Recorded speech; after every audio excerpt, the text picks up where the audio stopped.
വന്ദേമാതരത്തിലെ വിവാദ ഭാഗങ്ങൾ നിർബന്ധമാക്കിയതിനെതിരെ മുസ്ലിം സംഘടനകൾ മതസ്വാതന്ത്ര്യത്തിന് മേലുള്ള കടന്നുകയറ്റമെന്ന വിമർശനം. ബംഗാൾ തെരഞ്ഞെടുപ്പ് ലക്ഷ്യമിട്ടുള്ള രാഷ്ട്രീയ നീക്കമെന്ന് സമസ്ത മുഖപത്രം. വർഗീയ ചേരിതിരിവിന് നീക്കമെന്ന് MV ഗോവിന്ദൻ. പ്രതികരിക്കാതെ VD സതീശൻ.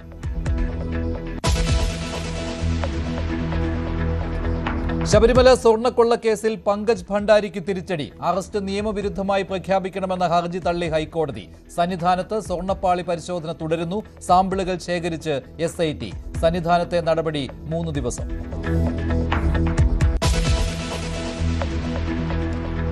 ആഗോള അയ്യപ്പ സംഗമത്തിലെ ചെലവ് കണക്ക് തള്ളി മുൻ Devaswom board president PS Prasanth. Devaswom commissioner സമർപ്പിച്ച കണക്ക് തെറ്റ്. സ്പോൺസർഷിപ്പ് തുക 4 കോടി, ചെലവ് 3 കോടി മാത്രം. ക്രമക്കേടിൽ ഹൈക്കോടതി ഇടപെടണമെന്ന് പ്രതിപക്ഷ നേതാവ്. കണക്കുകൾ ശരിയാവാത്തതിന് പാർട്ടിക്ക് ഉത്തരവാദിത്തമില്ലെന്ന് CPM സംസ്ഥാന സെക്രട്ടറി.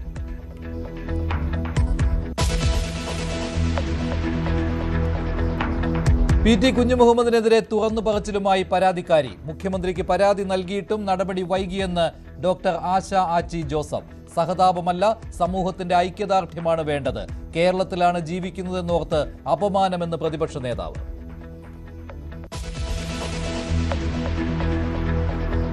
പോക്സോ കേസിൽ മോട്ടിവേഷൻ സ്പീക്കർ പിടിയിലായത് മുൻ പോലീസ് ഉദ്യോഗസ്ഥൻ ഫിലിപ്പ് മമ്പാട്.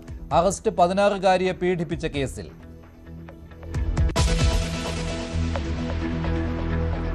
തിരുവല്ല സ്പാ കൂട്ടബലാത്സംഗ കേസിൽ എല്ലാ പ്രതികളും പിടിയിൽ. 7ാം പ്രതി ഷിൻഡോ P സണ്ണിയെ പിടികൂടിയത് ചങ്ങനാശ്ശേരിയിൽ നിന്ന്.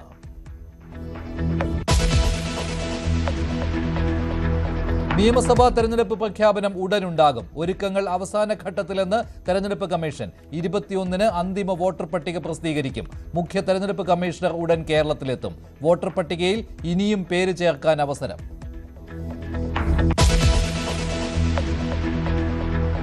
വീണ്ടും ജോസ് കെ മാണിയെ തിരുത്തി റോഷി അഗസ്റ്റിൻ. ജോസ് കെ മാണി പാലയിൽ തന്നെ മത്സരിക്കും. കേരള കോൺഗ്രസ് നാഥനില്ലാത്ത പാർട്ടി അല്ലെന്ന് പ്രതികരണം.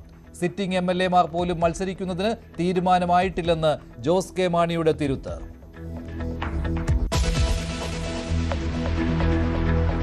തൃശൂർ പൂരം കലക്കലിൽ തിരുവമ്പാടി ദേവസ്വത്തിനെതിരെ അന്വേഷണ റിപ്പോർട്ട്. ദേവസ്വത്തിന് വീഴ്ച പറ്റി.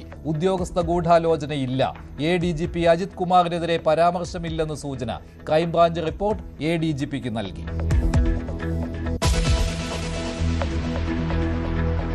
നേരത്തെ പാഠപുസ്തകം വിതരണം ചെയ്യുന്നതിനെ പരിഹസിച്ച രമേശ് ചെന്നിത്തല വെട്ടിലായി. റിസൾട്ട് വരുന്നതിന് മുൻപോ പുസ്തകം വിതരണമെന്ന് ചെന്നിത്തലയുടെ പരിഹാസം. നേരത്തെ പാഠപുസ്തകം നൽകുന്നത് കുറ്റമാണോ എന്ന് വിദ്യാഭ്യാസ മന്ത്രി. പാഠപുസ്തകം കിട്ടാത്ത കാലമുണ്ടായിരുന്നുവെന്ന് മുഖ്യമന്ത്രി.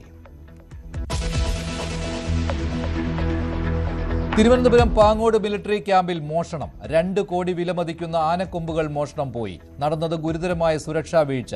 DJ പാർട്ടിക്ക് വന്നവർ മോഷണം നടത്തിയെന്ന് FIR. കൊല്ലത്ത് വൻ സൈബർ തട്ടിപ്പ്. കുണ്ടറ സ്വദേശി വയോധികന് 1,65,00,000 രൂപ നഷ്ടമായി. ട്രേഡിംഗിലൂടെ പണം സമ്പാദിക്കാമെന്ന് വാഗ്ദാനം ചെയ്ത് തട്ടിപ്പ്.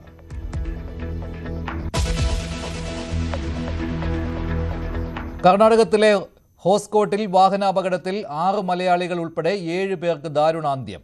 ലോറിയും കാറും ബൈക്കും കൂട്ടിയിടിച്ച് അപകടം.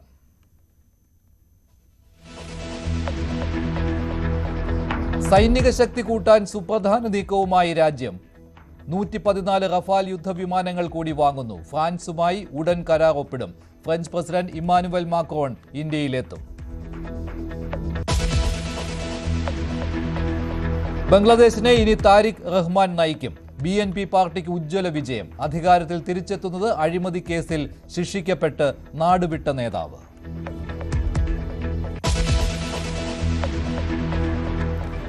ഔദ്യോഗിക ചടങ്ങുകളിൽ വന്ദേമാതരം നിർബന്ധമാക്കിയ കേന്ദ്ര സർക്കാരിന്റെ തീരുമാനത്തിനെതിരെ മുസ്ലിം സംഘടനകൾ. കേന്ദ്ര സർക്കാർ നിർദ്ദേശം ഏകപക്ഷീയവും ഭരണഘടന ഉറപ്പു നൽകുന്ന മതസ്വാതന്ത്ര്യത്തിന്റെ നഗ്നമായ ലംഘനവുമാണെന്ന് ജംഇയ്യത്ത് ഉലമ ഹിന്ദ് വിമർശിച്ചു. പശ്ചിമ ബംഗാൾ തെരഞ്ഞെടുപ്പ് മുന്നിൽ കണ്ടാണ് കേന്ദ്ര നീക്കമെന്ന് വിമർശിച്ച് സുപ്രഭാതം ദിനപത്രം മുഖപ്രസംഗം എഴുതി. വിഷയത്തിൽ പ്രതിപക്ഷ നേതാവ് ഒഴിഞ്ഞുമാറി വർഗീയമായി ചേരിതിരിക്കാനുള്ള ഇടപെടലെന്നായിരുന്നു CPM സംസ്ഥാന സെക്രട്ടറി MV ഗോവിന്ദന്റെ വിമർശനം. വന്ദേമാതരത്തിന്റെ സമ്പൂർണ്ണ രൂപം ആലപിക്കുന്നത് നിർബന്ധമാക്കിയുള്ള കേന്ദ്ര സർക്കാർ ഉത്തരവിനെതിരെ വ്യാപകമായ എതിർപ്പുകളാണ് മുസ്ലിം സംഘടനകളുടെ ഭാഗത്തുനിന്നും ഉണ്ടായിരിക്കുന്നത്. തീരുമാനം ഭരണഘടനാ വിരുദ്ധവും മതസ്വാതന്ത്ര്യത്തിനു മേലുള്ള കടന്നുകയറ്റമാണെന്ന് മുസ്ലിം വ്യക്തി നിയമ ബോർഡ് പ്രസ്താവനയിൽ അറിയിച്ചു. മതവിശ്വാസം ഒരാളുടെ വിശ്വാസം മറ്റു മതങ്ങളിൽ അടിച്ചേൽപ്പിക്കാനുള്ള ശ്രമം നിയമപരമായി നേരിടും എന്ന മുന്നറിയിപ്പും നൽകിയിരിക്കുന്നു. വന്ദേമാതരത്തിന്റെ പൂർണ്ണരൂപം ആലപിക്കാനുള്ള ഉത്തരവിൽ എതിർപ്പുമായി ജമഅത്തുൽ ഉലമ ഈ ഹിന്ദും രംഗത്തെത്തിയിരിക്കുന്നു. ഈ നീക്കം മതസ്വാതന്ത്ര്യത്തിനും ന്യൂനപക്ഷങ്ങളുടെ ഭരണഘടനാപരമായ അവകാശങ്ങൾക്കും ജനാധിപത്യ മൂല്യങ്ങൾക്കും മേലുള്ള കടന്നുകയറ്റമാണെന്ന് അവർ കുറ്റപ്പെടുത്തുന്നു. ബംഗാൾ തെരഞ്ഞെടുപ്പ് അടുത്തു നിൽക്കെ രാഷ്ട്രീയപരമായ ആവശ്യങ്ങൾക്ക് വേണ്ടിയാണ് ഈ പുതിയ തീരുമാനവുമായി സർക്കാർ രംഗത്തെത്തിയിരിക്കുന്നതെന്നാണ് സമസ്ത മുഖപത്രമായ സുപ്രഭാതം കുറ്റപ്പെടുത്തുന്നത്. സത്താർ പന്തലൂർ സമസ്ത നേതാവും ഇത് സംബന്ധിച്ച് സമൂഹ മാധ്യമത്തിൽ കുറിപ്പ് പങ്കുവച്ചിരിക്കുന്നു. മതസ്വാതന്ത്ര്യത്തിന് മേലുള്ള കടന്നുകയറ്റമാണ്. ഭരണഘടന മുസ്ലിങ്ങൾക്ക് അല്ലെങ്കിൽ ഇതര വിഭാഗങ്ങൾക്ക് നൽകുന്ന അവകാശങ്ങൾക്ക് മേലുള്ള കടന്നുകയറ്റമാണ് ചെയ്യുന്നതെന്നും അവർ കുറ്റപ്പെടുത്തുന്നു. ISM അടക്കമുള്ള മറ്റ് മുസ്ലിം സംഘടനകളും ഈ തീരുമാനത്തിനെതിരെ രംഗത്തെത്തിയിരിക്കുന്നു. INL വാർത്താക്കുറിപ്പിലൂടെ ഇതിനെതിരെ രംഗത്തെത്തിയിരിക്കുന്നു. കൃത്യമായൊരു അജണ്ട നടപ്പാക്കാനുള്ള BJPയുടെ നീക്കമാണ് തീരുമാനത്തിന് പിന്നിലെന്നാണ് INL കുറ്റപ്പെടുത്തുന്നത്. ദേശീയഗാനത്തെ മറികടന്ന് ദേശീയ ഗീതത്തിന് മുൻഗണന നൽകുന്ന ഉത്തരവ് പിൻവലിക്കണമെന്ന് CPM പോളിറ്റ് ബ്യൂറോയും ആവശ്യപ്പെട്ടിട്ടുണ്ട്. ഭരണഘടനയുടെ മതേതര അന്തസ്സത്തയ്ക്ക് നിരക്കാത്തതാണ് പുതിയ തീരുമാനമെന്ന് CPM കുറ്റപ്പെടുത്തിയിരിക്കുന്നു. മതേതരമായ ചേരിതിരിവ് വരുത്താനുള്ള ശ്രമമാണ് പുതിയ നീക്കമെന്നും CPM പറയുന്നു. വർഗീയ ധ്രുവീകരണത്തിൻ്റെ ഭാഗം തന്നെയാണത്. വർഗീയ ധ്രുവീകരണം ഉറപ്പുവരുത്തുന്നതിന് വേണ്ടിയിട്ടുള്ള ബോധപൂർവമായ കാൽവെപ്പാണ്. നമ്മളെല്ലാവരും ഇന്ത്യയിലെ മുഴുവൻ ആളുകളും ജനഗണമന പാടിക്കൊണ്ടിരുന്ന സ്ഥാനത്ത് അതിനെ രണ്ടാം സ്ഥാനത്ത് നിർത്തിയിട്ട് വന്ദേ ഭാരതം പാടണം എന്നുള്ള രീതിയിൽ പറയുന്നതിൻ്റെ പിന്നിലുള്ള വികാരം വർഗീയതയാണ്. വർഗീയമായ ചേരിതിരിക്കാനുള്ള ബോധപൂർവമായ ഇടപെടലാണ്. എന്നാൽ പുതിയ വിവാദത്തെക്കുറിച്ച് അറിയില്ല.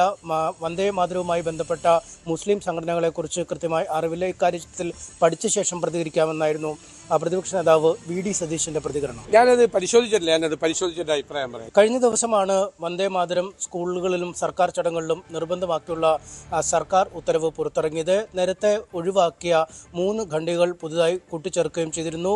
ദുർഗാദേവിയും സരസ്വതിയും മറ്റുമൊക്കെ പ്രകീർത്തിക്കുന്ന ഹിന്ദു ദൈവങ്ങൾക്ക് സ്തുതി നൽകുന്ന രീതിയിലുള്ളതാണ് ഈ പുതിയ ഖണ്ഡിക എന്നാണ് മുസ്ലിം സംഘടനകൾ ആരോപിക്കുന്നത്. നേരത്തെ തന്നെ ഭരണഘടനാ നിർമ്മാണ സമിതിയിൽ ഇത് സംബന്ധിച്ച ചർച്ചകൾ ഉയർന്നപ്പോൾ രവീന്ദ്രനാഥ് ടാഗോർ അടക്കമുള്ളവരുടെ നിർദ്ദേശങ്ങൾ പാലിച്ചാണ് ഈ ദൈവസ്തുതി ഭാഗമുള്ള ഖണ്ഡിക ഒഴിവാക്കിയതെന്നാണ് മുസ്ലിം സംഘടനകൾ വിമർശിക്കുന്നത്. ഏക ദൈവത്തിൽ വിശ്വസിച്ചാണ് ഇസ്ലാം മത വിശ്വാസികൾ മുന്നോട്ട് പോകുന്നത്. അത്തരം ആളുകളോട് ഈ ഗാനം നിർബന്ധമായി ആലപിക്കണമെന്നും ഇതിന് അനുസരിച്ച് കാര്യങ്ങൾ ചെയ്യണമെന്ന് പറയുന്നതും ഏകദൈവ വിശ്വാസത്തിൽ വിശ്വസിക്കുന്നവർക്ക് ഉൾക്കൊള്ളാൻ പറ്റില്ല എന്നാണ് അവർ പറയുന്നത്. നേരത്തെയും ഇത് സംബന്ധിച്ച സുപ്രീം കോടതിയിലും രാജ്യത്തെ മറ്റു കോടതികളിലൊക്കെ ഇതുമായി ബന്ധപ്പെട്ട ഹർജികൾ പരാതികളൊക്കെ എത്തിയിരുന്നു. അന്നും ഈ ഭരണഘടന നൽകുന്ന മതസ്വാതന്ത്ര്യം ഉറപ്പുവരുത്താനായി ഈ ആവശ്യമുള്ളവർ മാത്രം ഈ വന്ദേമാതരം ചെല്ലിയാൽ മതി എന്ന ഉത്തരവുകൾ കോടതികൾ പുറത്തിറക്കിയിരുന്നുവെന്നും മുസ്ലിം സംഘടനകൾ പറയുന്നു. ഇതിന്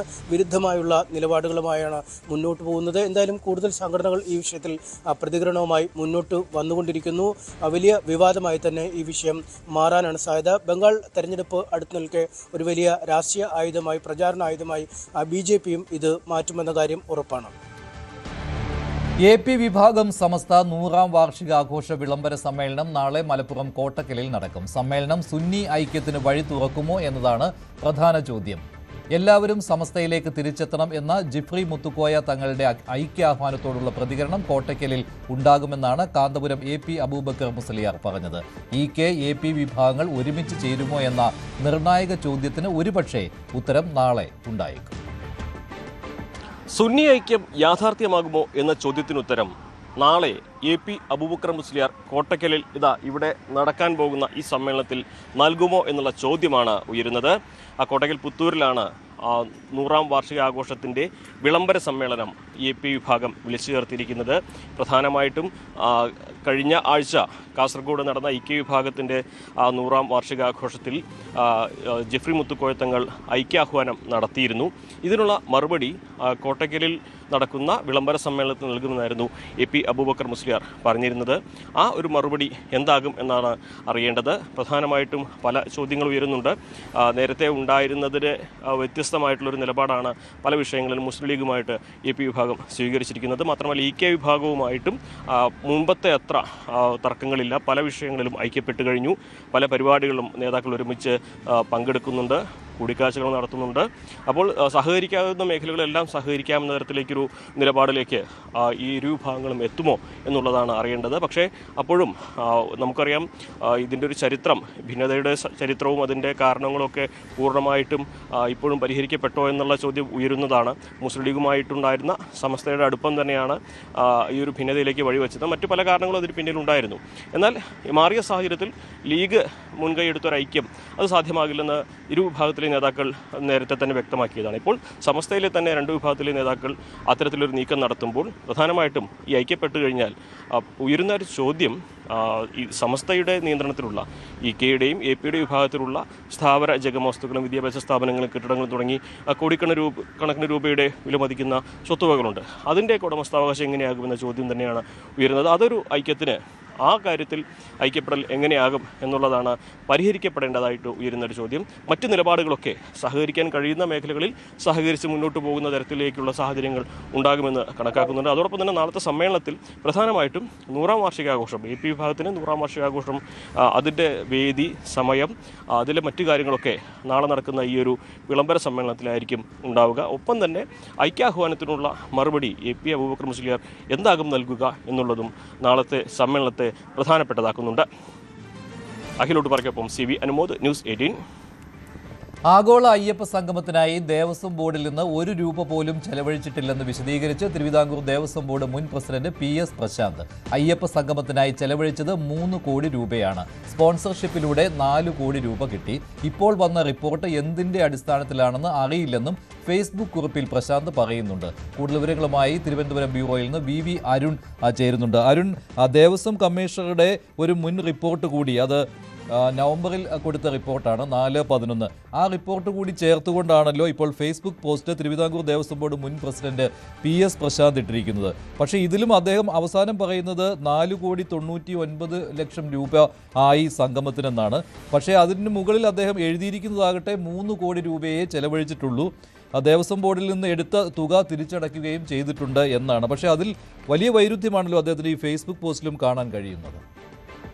അതിൽ വൈരുദ്ധ്യമുണ്ട്. പക്ഷേ പൂർണ്ണമായും ഈ സ്പെഷ്യൽ കമ്മീഷണർ റിപ്പോർട്ട് തള്ളിക്കളഞ്ഞുകൊണ്ടുള്ള ഒരു വിശദീകരണമാണ് PS പ്രശാന്ത് നൽകുന്നത്. കഴിഞ്ഞ ദിവസം അദ്ദേഹത്തിന്റെ പ്രതികരണത്തിന് നമ്മൾ ശ്രമിച്ചു. അദ്ദേഹത്തിന്റെ പ്രതികരണ വിഷയത്തിൽ വിവാദം തുടങ്ങിയപ്പോൾ തന്നെ പ്രതികരണത്തിന് ശ്രമിച്ചു. പക്ഷെ അദ്ദേഹം നേരിട്ട് പ്രതികരിക്കാൻ ഇതുവരെ തയ്യാറായിട്ടില്ല. ഇപ്പോൾ ഫേസ്ബുക്ക് കുറിപ്പിലൂടെയാണ് ഈ റിപ്പോർട്ടുകൾ തള്ളിക്കൊണ്ടുള്ള ഒരു വിശദീകരണം അദ്ദേഹം നൽകുന്നത്. അയ്യപ്പ സംഗമത്തിനായി ഇതുവരെ ചെലവഴിച്ചത് ₹3 കോടി മാത്രമാണ്. ഈ ₹3 കോടി പൂർണ്ണമായും സ്പോൺസർഷിപ്പ് വഴി കിട്ടിയതാണ്. ₹1 കോടി കൂടി ലഭിക്കാനുണ്ടെന്നും അദ്ദേഹം അവകാശപ്പെടുന്നു. മതപരമായ സമ്മേളനങ്ങൾ, പ്രഭാഷണങ്ങൾ എന്ന ഹെഡിൽ നിന്ന് ₹3 കോടി സംഘാടനത്തിനായി അഡ്വാൻസ് എടുത്തിരുന്നു. സ്പോൺസർഷിപ്പ് കിട്ടിയ മുറയ്ക്ക് 17/10/2020 അത് കൃത്യമായി തിരിച്ചടച്ചിട്ടുമുണ്ട്. ഇതല്ലാതെ ₹1 പോലും ഇതുവരെ ദേവസ്വം ബോർഡിൽ ചെലവഴിച്ചിട്ടില്ല എന്നാണ് മുൻ പ്രസിഡന്റിന്റെ അവകാശവാദം. ആകെ ചിലവായ തുക സംബന്ധിച്ച് ദേവസ്വം കമ്മീഷണർ നവംബർ 4 ഹൈക്കോടതി നൽകിയ ഇടക്കാല റിപ്പോർട്ടിൽ തന്നെ ₹4.5 കോടി GST കിട്ടിയെന്ന് പറഞ്ഞിട്ടുണ്ട്. എന്നാൽ ഇപ്പോൾ നൽകിയിരിക്കുന്ന റിപ്പോർട്ട് എന്തിന്റെ അടിസ്ഥാനത്തിലാണ് എന്ന് ഇത് അന്വേഷിക്കണമെന്നാണ് പ്രശാന്ത് പറയുന്നത്. ഈ റിപ്പോർട്ടിന് പിന്നിൽ ഒരു ഗൂഢാലോചനയുണ്ടെന്ന സംശയമാണ് സർക്കാർ കേന്ദ്രങ്ങളും നൽകുന്നത്. പല വിവരങ്ങളും പല വാർത്തകളും ഇതുമായി ബന്ധപ്പെട്ട് പുറത്തു വരുന്നത് നടന്ന പരിപാടിയുടെ അല്ല, പ്രപ്പോസലായി ആദ്യം വന്ന കാര്യങ്ങളാണ്. ആ പ്രപ്പോസലായി വന്ന കാര്യങ്ങൾ നടന്നു എന്ന് പറഞ്ഞുകൊണ്ട് തെറ്റായി റിപ്പോർട്ട് നൽകുകയായിരുന്നു, വ്യാഖ്യാനങ്ങൾ വരുന്നു എന്നാണ് സർക്കാരിന്റെയും വിലയിരുത്തൽ. ഏതായാലും ഇതുമായി ബന്ധപ്പെട്ട ഒരുപക്ഷെ കൂടുതൽ അന്വേഷണങ്ങൾക്ക് സാധ്യതയുണ്ട്. പക്ഷേ പ്രശാന്ത് ഇപ്പോൾ പറയുന്ന കണക്കിലും ചില വൈരുദ്ധ്യങ്ങൾ, മഞ്ജു സൂചിപ്പിച്ച പോലെ ചില വൈരുദ്ധ്യങ്ങളുണ്ട് എന്നതാണ് വസ്തുത. അല്ല പ്രശാന്ത്, ഇപ്പോൾ പറഞ്ഞിരിക്കുന്ന കണക്കനുസരിച്ചാണെങ്കിൽ ₹1 കോടി ദേവസ്വം ബോർഡിന് ഇതുവഴി ലാഭം എന്നാണല്ലോ വന്നിരിക്കുന്നത്. ₹3 കോടിയുടെ ചെലവ്, ₹4 കോടിയുടെ സ്പോൺസർഷിപ്പ്.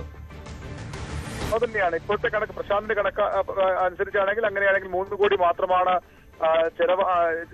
ചെലവായിട്ടുള്ളത്. അത് തന്നെ സ്പോൺസർഷിപ്പായി കിട്ടിയിട്ടുണ്ട്. ഇനി 1 കോടി രൂപ കൂടി ലഭിക്കാനുമുണ്ട്. അങ്ങനെയെങ്കിൽ 1 കോടി രൂപയുടെ അധികം ലാഭമായത് മാറേണ്ടി വരും. അത്തരം കണക്കാണ് പ്രശാന്ത് ഇപ്പോൾ അവകാശപ്പെടുന്നത്. പക്ഷേ ദേവസ്വം കമ്മീഷണർ നൽകിയ സ്പെഷ്യൽ കമ്മീഷണർ നൽകിയ കണക്ക് ഇതിൽ നിന്ന് തികച്ചും വിരുദ്ധമാണ്, വൈരുദ്ധ്യമാണ്. അദ്ദേഹത്തിന് 4/11 റിപ്പോർട്ടുമായി താരതമ്യം ചെയ്യുമ്പോഴും ഒരു വൈരുദ്ധ്യം അതിൽ വ്യക്തമാണ്. എങ്ങനെയാണ് ഇതിനെ സർക്കാർ കേന്ദ്രങ്ങൾ, പ്രത്യേകിച്ച് ദേവസ്വം മന്ത്രി അടക്കമുള്ളവർ ന്യായീകരിക്കുക എന്നാണ് ഇനി അറിയേണ്ടത്. ശബരിമല സ്വർണ്ണക്കൊള്ളയ്ക്ക് പിന്നാലെ അയ്യപ്പ സംഗമവും ഇത്തരത്തിൽ വിവാദമായി മാറുകയാണ്. സർക്കാരിനെ പ്രതിരോധത്തിലാക്കാവുന്ന കാര്യമായി ഇത് വളരുകയാണ്. വലിയ രീതിയിൽ പ്രതിപക്ഷം ഇത് ഏറ്റെടുക്കുന്നു. പ്രത്യേകിച്ച് ഇതുമായി ബന്ധപ്പെട്ട കരാർ നൽകിയതൊക്കെ ഊർജ്ജ സൊസൈറ്റിക്കാണ്. CPM-ആയിട്ടും ചേർന്ന് നിൽക്കുന്ന ഒരു സഹകരണ സ്ഥാപനമാണത്, സഹകരണ സംഘമാണത്. അവർക്കും അവരുമായി ബന്ധപ്പെട്ട മറ്റു ചില കമ്പനികൾക്കും ഇത് നൽകിയതിൽ തന്നെ ടെൻഡറുകളൊന്നും ഇല്ലാതെ എന്ന റിപ്പോർട്ടാണ് ദേവസ്വം സ്പെഷ്യൽ കമ്മീഷണർ നൽകിയ റിപ്പോർട്ടിൽ അത് അക്കമിട്ട് അദ്ദേഹം പറയുന്നുണ്ടല്ലോ. ഈ ഊരാളുങ്കൽ സൊസൈറ്റിയുടെ കീഴിലുള്ള ഇവന്റ് മാനേജ്മെന്റ് കമ്പനിക്ക് ടെൻഡർ ഇല്ലാതെയാണ് ഇങ്ങനെ ഒരു ഇത് നൽകിയത്, ഈ ഒരു കരാർ നൽകിയത്. കരാർ രേഖകളും ഹാജരാക്കാൻ കഴിഞ്ഞിട്ടില്ല, ബില്ല് ഹാജരാക്കാൻ കൃത്യമായിട്ട് കഴിഞ്ഞിട്ടില്ല, ഓരോ ഹെഡ് തിരിച്ച് ഹാജരാക്കാൻ കഴിഞ്ഞിട്ടില്ല എന്നൊക്കെ. ഇതിനൊന്നും ഒരു മറുപടിയും PS പ്രശാന്ത് ഇതിൽ പറഞ്ഞിട്ടില്ല എന്ന് മാത്രമല്ല, വളരെ രസകരമായിട്ടുള്ള കാര്യം ഈ സാംസ്കാരിക പരിപാടി നടന്നത് നന്ദഗോവിന്ദം ഭജൻസിനെ ക്ഷണിച്ചു എന്നുള്ളതാണല്ലോ. പക്ഷേ അവരവിടെ പരിപാടി നടത്തിയിട്ടില്ല. 2 ലക്ഷം രൂപയാണ് ദേവസ്വം ബോർഡിന് ചെലവ് വന്നത്. പക്ഷേ 8 ലക്ഷം രൂപ ചെലവായി എന്ന് കാണിച്ചിരിക്കുന്നു. ഇത് സ്പെഷ്യൽ കമ്മീഷണർ പറഞ്ഞിട്ടുണ്ട്, 8 ലക്ഷമാണ് ചെലവായതെന്ന് കാണിച്ചിരിക്കുന്നു. പക്ഷേ 2 ലക്ഷം രൂപയെ ചെലവായിട്ടുള്ളൂ എന്ന്. ഇപ്പോൾ ഇദ്ദേഹത്തിൻ്റെ കണക്ക് ഇപ്പോൾ ഫേസ്ബുക്ക് പോസ്റ്റിൽ ഇട്ടിരിക്കുന്ന അനുസരിച്ച് 31 ലക്ഷം രൂപയാണല്ലോ ആ ഹെഡിൽ പ്രശാന്ത് കാണിച്ചിരിക്കുന്നത്. അതെന്താണ് അദ്ദേഹം അങ്ങനെയൊക്കെ? അതാണല്ലോ തികച്ചും വൈരുദ്ധ്യമാണ് ഈ കണക്കുകൾ എന്ന് പറയുന്നത്. അവിടെയാണ് സർക്കാർ കേന്ദ്രങ്ങളും ദേവസ്വം ബോർഡും ചില സംശയങ്ങൾ പ്രകടിപ്പിക്കുന്നത്. നന്ദഗോവിന്ദം ഭജൻസ് യഥാർത്ഥത്തിൽ അങ്ങനെ ഒരു പരിപാടി തീരുമാനിച്ചിട്ടില്ലായിരുന്നു. അതുമായി ബന്ധപ്പെട്ട് നിരവധി പ്രപ്പോസലുകൾ വന്നിരുന്നു എന്നാണ് ദേവസ്വം ബോർഡും സർക്കാരും പറയുന്നത്. മാത്രവുമല്ല, അതുമായി ബന്ധപ്പെട്ട യേശുദാസിന്റെ കച്ചേരി അടക്കം പ്രപ്പോസലായി നിർദ്ദേശമായി വന്നിരുന്നു. പക്ഷേ അന്തിമമായി അത് പരിഗണിക്കപ്പെട്ടു, അല്ലെങ്കിൽ അത് തീരുമാനം എടുത്തിട്ടില്ല. അതൊക്കെ ഒരു പ്രപ്പോസലിനെ മാത്രം എടുത്തു കാട്ടിക്കൊണ്ടുള്ള ഒരു റിപ്പോർട്ട് എന്നാണ് വിമർശിക്കപ്പെടുന്നത് സർക്കാർ കേന്ദ്രങ്ങൾ പറയുന്നത്. പക്ഷെ ഔദ്യോഗികമായി ഇക്കാര്യത്തിൽ പ്രതികൾ നമ്മൾ ബന്ധപ്പെടുമ്പോൾ സർക്കാരിന് ലഭിക്കുന്ന മറുപടി അത്തരത്തിലാണ്. പക്ഷെ അത് ഏതെങ്കിലും തരത്തിൽ മന്ത്രിയോ അല്ലെങ്കിൽ ദേവസ്വം ബോർഡിന്റെ മറ്റ് പ്രധാനപ്പെട്ട ആളുകളോ അത്തരം പ്രതികൾ തയ്യാറായിട്ടില്ല. ഈ റിപ്പോർട്ടിൽ ചില ഗൂഢാലോചനകൾ സംശയിക്കുന്നുണ്ട്, ചില ആസൂത്രിതമായ നീക്കം സംശയിക്കുന്നുണ്ടെന്നാണ് സർക്കാരിന്റെ വിശദീകരണം. പക്ഷേ കൃത്യമായി കണക്കുകൾ വിശദീകരിക്കാൻ എന്തുകൊണ്ട് ടെൻഡർ ഇല്ലാതെ, സ്വാഭാവികമായും വളരെ വേഗത്തിൽ സംഘടിപ്പിച്ച പരിപാടിയാണെങ്കിൽ അത്തരം ടെൻഡറില്ലാതെ നൽകുന്നത് ന്യായീകരിക്കാൻ കഴിയും. പക്ഷേ ഇത് കൃത്യമായി ആസൂത്രണം ചെയ്ത ഒരു പരിപാടിയാണ്. അവിടെ എന്തുകൊണ്ട് ടെൻഡറില്ലാതെ നൽകുന്നു, ഈ കണക്കുകളിൽ എന്തുകൊണ്ട് ഇത്ര വലിയ വൈരുദ്ധ്യം വരുന്നു എന്ന കാര്യത്തിൽ വ്യക്തമായൊരു മറുപടിക്ക് ഇതുവരെ സർക്കാരിനോ ദേവസ്വം ബോർഡിനോ കഴിഞ്ഞിട്ടില്ല. PS പ്രശാന്തിന്റെ ഈ ഒരു മറുപടിയും ഇതുമായി ബന്ധപ്പെട്ട് ഇതുവരെ ഉണ്ടായിട്ടുള്ള ആശയക്കുഴപ്പങ്ങൾ ദൂരീകരിക്കുന്ന അല്ലെങ്കിൽ ആരോപണങ്ങൾ ദൂരീകരിക്കാൻ പാകത്തിലുള്ള ഒന്നല്ല എന്നതാണ് അതിന്റെ വസ്തുത. ശരി, VV അരുണാണ് വിവരങ്ങൾ നൽകിയത്. എന്തായാലും PS പ്രശാന്തിന്റെ ഫേസ്ബുക്ക് പോസ്റ്റിൽ ദേവസ്വം ബോർഡിന് 3 കോടി മൊത്തത്തിൽ ഈ അയ്യപ്പ സംഗമത്തിന്റെ സംഘാടനത്തിന് 3 കോടി രൂപയാണ് ചെലവഴിച്ചത്. അതിൽ സ്പോൺസർഷിപ്പായിട്ട് 3 കോടി കിട്ടിയത് അതേപടി തിരിച്ച് ദേവസ്വം ബോർഡിലേക്ക് അടച്ചിട്ടുണ്ട്. 1 കോടി രൂപ കൂടി കിട്ടാനുണ്ട് എന്നുള്ളതാണ്. പക്ഷേ ദേവസ്വം സ്പെഷ്യൽ കമ്മീഷണറുടെ റിപ്പോർട്ട് ഇതിൽ നിന്നും തികച്ചും വ്യത്യസ്തമായിരുന്നു. അതുമാത്രമല്ല, വലിയ രീതിയിലുള്ള ക്രമക്കേട് അയ്യപ്പ സംഗമത്തിൽ നടന്നിട്ടുണ്ട്, അത് വലിയ വീഴ്ചയാണ് എന്ന് സ്പെഷ്യൽ കമ്മീഷണർ ചൂണ്ടിക്കാണിക്കുകയും ചെയ്തിരുന്നു. ആ റിപ്പോർട്ട് കോടതിയിൽ സ്പെഷ്യൽ കമ്മീഷണർ നൽകിയിട്ടുമുണ്ട്. പക്ഷേ PS പ്രശാന്ത് ഈ കാര്യങ്ങൾ പറയുമ്പോൾ ദേവസ്വം ബോർഡിന്റെ കയ്യിൽ നിന്ന് ഒരു പൈസയും നഷ്ടപ്പെട്ടിട്ടില്ല എന്നു മാത്രമല്ല, സ്പോൺസർഷിപ്പ് തുകയിൽ 1 കോടി അധികമായിട്ട് കിട്ടിയിട്ടുണ്ട് എന്നുകൂടി പറയുകയാണ്. പക്ഷേ ഇതിനകത്ത് മറ്റ് വ്യക്തതകളൊന്നും പ്രശാന്ത് നൽകിയിട്ടില്ല. ഏതൊക്കെ ഹെഡിലാണ് ചെലവഴിച്ചത് എന്നുള്ള കാര്യമൊന്നും PS പ്രശാന്ത് പറഞ്ഞിട്ടുമില്ല. അങ്ങനെ ഓരോരുത്തരുടെ കയ്യിൽ ഓരോരോ കണക്കുകളാണ് അയ്യപ്പ സംഗമത്തെക്കുറിച്ചുള്ളത്. അതിനാൽ തന്നെ ഇതിന്മേലുള്ള സംശയം കൂടുകയാണ്. PS പ്രശാന്ത് നേരിട്ടൊരു വാർത്താ സമ്മേളനം നടത്തി ഇക്കാര്യം വിശദീകരിച്ചാൽ നന്നായിരുന്നു. ശബരിമല സ്വർണ്ണക്കൊള്ള കേസിൽ സന്നിധാനത്ത് SITയുടെ നേതൃത്വത്തിലുള്ള ശാസ്ത്രീയ പരിശോധന തുടരുകയാണ്. SP S ശശിധരന്റെ നേതൃത്വത്തിലാണ് പരിശോധന നടക്കുന്നത്. ശ്രീകോവിലിന് ചുറ്റുമുള്ള സ്വർണ്ണപ്പാളികളുടെ സാമ്പിളുകളാണ് സംഘം ശേഖരിക്കുന്നത്. ഇവ വിശദമായ പരിശോധനയ്ക്ക് വിധേയമാക്കും. ഇന്നലെ ശബരിമലയിലെത്തിയ SIT സംഘം ഇന്നും ഈ സ്വർണ്ണപ്പാളികളെ സാമ്പിൾ ശേഖരിക്കുന്ന നടപടികൾ തുടർന്നു വരികയാണ്. ഹൈക്കോടതിയുടെ നിർദ്ദേശപ്രകാരമാണ് ഈ അന്വേഷണ സംഘം പ്രത്യേക സംഘം ഇപ്പോൾ ശബരിമലയിലെത്തി സാമ്പിൾ ശേഖരിക്കുന്നത്. ലീഗൽ മെട്രോളജി വകുപ്പിലെ ഉന്നത ഉദ്യോഗസ്ഥരും വിദഗ്ധരും ഈ സംഘത്തിലുണ്ട്. പ്രധാനമായും ഈ നഷ്ടപ്പെട്ടു പോയ സ്വർണ്ണത്തിൻ്റെ അളവ് വ്യക്തമാക്കുക, കാലപ്പഴക്കം നിർണ്ണയിക്കുക എന്നുള്ളതാണ് ഈ സാമ്പിൾ ശേഖരണത്തിലൂടെ ലക്ഷ്യമിടുന്നത്. കാരണം കുറ്റപത്രം സമർപ്പിക്കാൻ ഇനി ദിവസങ്ങൾ മാത്രം ബാക്കിയുള്ളപ്പോൾ സ്വാഭാവികമായും ഈ സ്വർണ്ണത്തിൻ്റെ അളവ്, കൃത്യത എത്ര ഉണ്ട് എന്നുള്ള കാര്യങ്ങൾ കൃത്യമായി പരിശോധിക്കുകയാണ് ചെയ്യുന്നത്. എന്തായാലും ശബരിമലയിൽ ദ്വാരപാലക ശില്പങ്ങളുടെയും ഒപ്പം ഈ ശ്രീകോവിലിന് പുറവശത്തുള്ള തൂണുകളുടെയുമാണ് ഇന്നലെ പരിശോധിച്ചത്. ഇന്നും സമാനമായ രീതിയിൽ ഇതിൻ്റെ സാമ്പിൾ ശേഖരിച്ചതിന് ശേഷമായിരിക്കും പിന്നീടായിരിക്കും ഇവിടെ നിന്ന് കൊണ്ടുപോയതിന് ശേഷമാണ് ഇതിൻ്റെ പരിശോധന നടക്കുക. നിലവിലത്തെ സാഹചര്യത്തിൽ ഈ നട തുറന്ന സാഹചര്യമാണ്. ഇന്നലെ നട തുറന്ന സമയത്ത് തന്നെ ഈ പരിശോധന നടത്തിയിരുന്നു. ഇന്നും അത് സ്വാഭാവികമായി ഉണ്ടാകും. നാളെയും ഒരുപക്ഷെ ഇന്നത്തെ കൊണ്ട് അവസാനിക്കാൻ കഴിഞ്ഞില്ലെങ്കിൽ നാളെയും ഈ പരിശോധന തുടരുമെന്നാണ് നമുക്ക് മനസ്സിലാക്കാൻ കഴിയുന്നത്. സ്വർണ്ണക്കൊള്ളയുമായി ബന്ധപ്പെട്ടുള്ള കുറ്റപത്രം സമർപ്പിക്കാനിരിക്കെ ഇത് നിർണായകമായ ഒരു തെളിവാണ്. ഇത് ആവശ്യമാണ്, ഈ കുറ്റപത്രത്തിന് ആവശ്യമാണ്. അതുകൊണ്ട് തന്നെ ഇത് കൃത്യമായി ഇതിൻ്റെ അളവുകളും അതുപോലെ തന്നെ അതിൻ്റെ ഗുണനിലവാരം ഒക്കെ പരിശോധിക്കേണ്ടതായിട്ടുണ്ട്.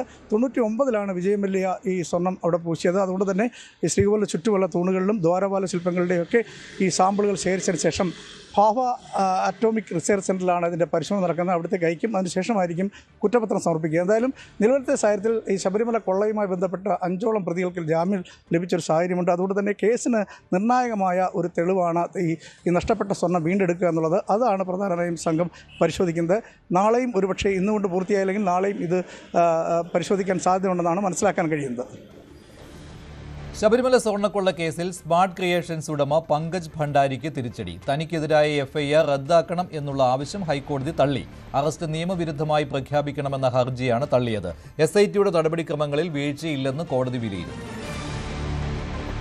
ശബരിമല സ്വർണ്ണ കവർച്ച കേസിലെ CBI അന്വേഷണ ആവശ്യത്തിൽ ഹർജിക്കാരെ പരിഹസിച്ച് ഹൈക്കോടതി. എന്തുകൊണ്ടാണ് കേന്ദ്ര ഏജൻസിയുടെ അന്വേഷണം ആവശ്യപ്പെടുന്നത് എന്നായിരുന്നു ചോദ്യം. ഏത് കേസാണ് CBI മികച്ച രീതിയിൽ അന്വേഷിച്ചത്?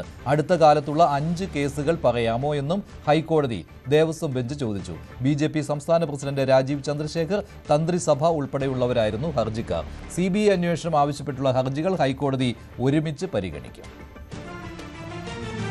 ആഗോള അയ്യപ്പ സംഗമത്തിൽ നടന്നത് കോടികളുടെ കൊള്ളയാണെന്ന് പ്രതിപക്ഷ നേതാവ് VD സതീശൻ. ഇക്കാര്യം ഹൈക്കോടതി ഗൗരവമായി അന്വേഷിക്കണം. കോടതി നിരീക്ഷണത്തിൽ ഇത്രയും കൊള്ള ആകാമെങ്കിൽ ശബരിമലയിൽ നിന്ന് എന്തൊക്കെ അടിച്ചു മാറ്റിക്കാണുമെന്നും പോകുന്ന പോക്കിൽ എല്ലാം കൊള്ളയടിക്കുകയാണെന്നും VD സതീശൻ വിമർശിച്ചു. ഇരട്ടത്താപ്പ് പറ്റില്ലെന്നും മുഖ്യമന്ത്രി മറുപടി പറയണമെന്നും സതീശൻ ആവശ്യപ്പെട്ടു. അയ്യപ്പ സംഗമം, അയ്യപ്പന്റെ പേരിലുള്ള മറ്റൊരു തട്ടിപ്പൂടി പുറത്തു വന്നിരിക്കുകയാണ്. മുഖ്യമന്ത്രിയുടെ പടം വെച്ച് കേരളം മുഴുവൻ ഹോർഡിങ്സും ബോർഡുകളും വെച്ച ഒരു കേസിൽ ഹൈക്കോടതിയുടെ നിരീക്ഷണത്തിൽ ഹൈക്കോടതി മര്യാദയ്ക്ക് കണക്ക് തരണം എന്ന് പറഞ്ഞ് ഡയറക്ഷൻ കൊടുത്തൊരു കേസിൽ പോലും കൊള്ളയാണ് നടന്നിരിക്കുന്നത്. കോടികളുടെ കൊള്ളയാണ് നടന്നിരിക്കുന്നത്. കോടതി നിരീക്ഷണത്തിൽ ഇത്രയും കൊള്ള നടത്താമെങ്കിൽ ഇവർ ശബരിമലയിൽ നിന്ന് എന്തെല്ലാം അടിച്ചു മാറ്റി കാണും. വലിയ വിശദമായ അന്വേഷണമാണ് നടക്കേണ്ടത്. മുഖ്യമന്ത്രിയും അതുപോലെ ദേവസ്വം മന്ത്രിയും മുൻകൈയെടുത്ത് നടത്തിയ പരിപാടിയിൽ കൊള്ള നടത്താൻ മടിയില്ലാത്ത ആളുകളാണ് കൂടെയുള്ളത്.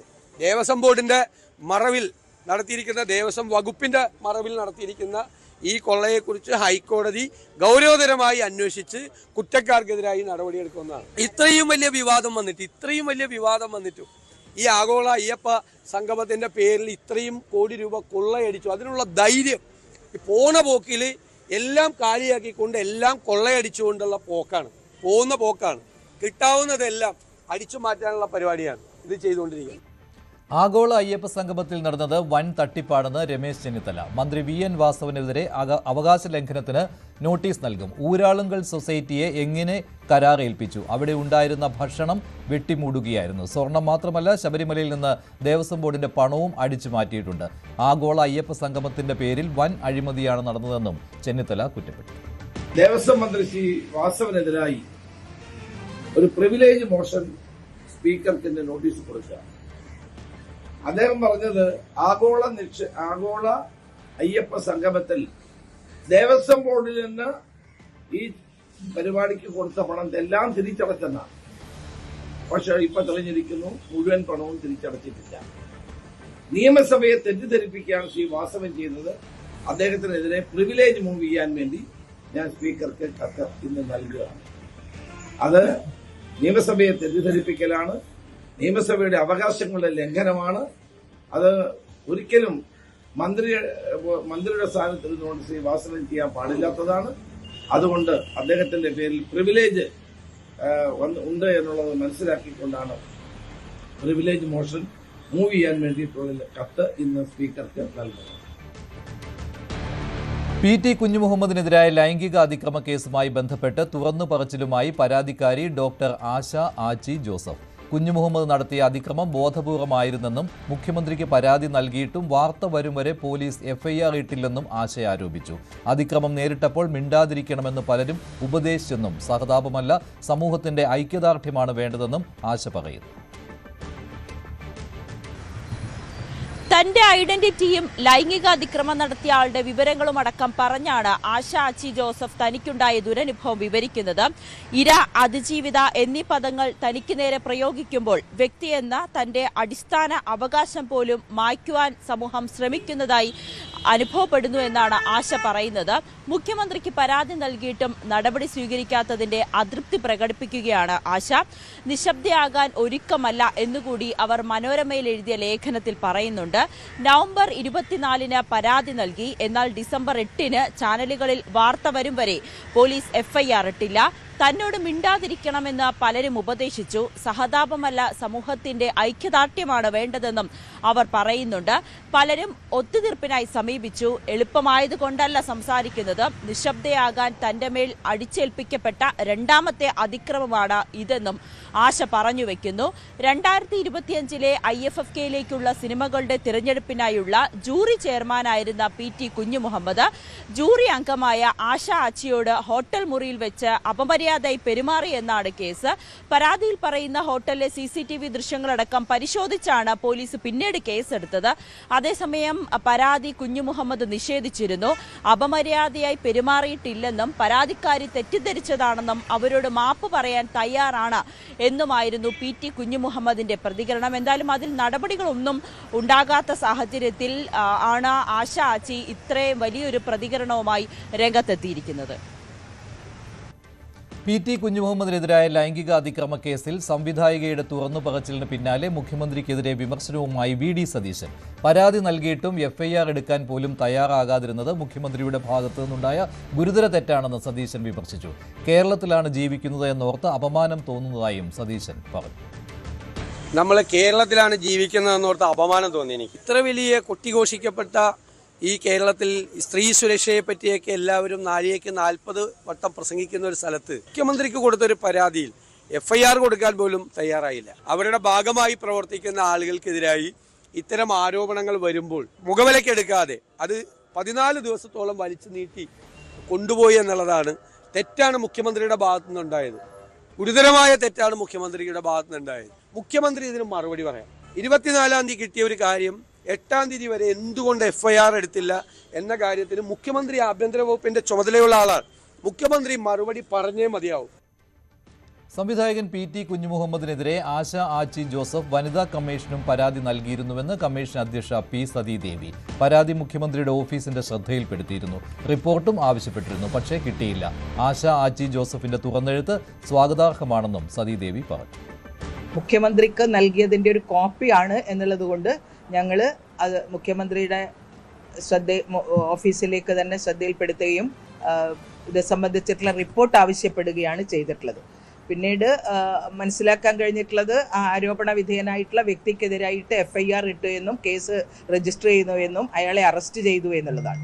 പ്രമുഖരായിട്ടുള്ള വ്യക്തികൾക്കെതിരായിട്ട് ആരോപണങ്ങൾ വരുമ്പോൾ, ആക്ഷേപങ്ങൾ, പരാതികൾ എന്നിവ വരുമ്പോൾ സ്വാഭാവികമായിട്ടും പൊതുസമൂഹത്തിൽ നിന്നുണ്ടാവുന്ന ഒരു സമ്മർദ്ദ സ്വഭാവം തീർച്ചയായിട്ടും ഈ കാര്യത്തിലും ഉണ്ടായിട്ടുണ്ട് എന്നുള്ളതാണ് കാണുന്നത്. ആരോപണ വിധേയരായിട്ടുള്ള വ്യക്തികൾ ഉന്നത സ്ഥാനത്തിരിക്കുമ്പോൾ പലപ്പോഴും നിശബ്ദരാക്കാൻ വേണ്ടിയിട്ടുള്ള ശ്രമം ഉണ്ടാവാറുണ്ട്. സ്ത്രീകൾ പരാതിപ്പെടുന്നതിന് വേണ്ടിയിട്ട് ഉള്ള സാഹചര്യം തന്നെ ഒഴിവാക്കുന്നതിന് വേണ്ടിയിട്ടുള്ള ഇടപെടൽ പലപ്പോഴും സമൂഹത്തിൻ്റെ വിവിധ കോണുകളിൽ നിന്ന് ഉയർന്നു വരാറുണ്ട് എന്നുള്ളൊരു വസ്തുതയാണ്. തിരുവല്ല സ്പാ കൂട്ടബലാത്സംഗ കേസിൽ 7-ാം പ്രതി ഷിൻഡോ P സണ്ണി അറസ്റ്റിലായി. ചങ്ങനാശ്ശേരിയിൽ നിന്നാണ് പ്രതിയെ പിടികൂടിയത്. ഇതോടെ കേസിലെ മുഴുവൻ പ്രതികളും പോലീസിന്റെ പിടിയിലായിട്ടുണ്ട്. 1-ാം പ്രതിയെ ചോദ്യം ചെയ്തതിൽ നിന്നാണ് കേസിൽ 7-ാമതൊരാൾ കൂടി ഉണ്ടെന്നുള്ള വിവരം പോലീസിന് കിട്ടിയത്.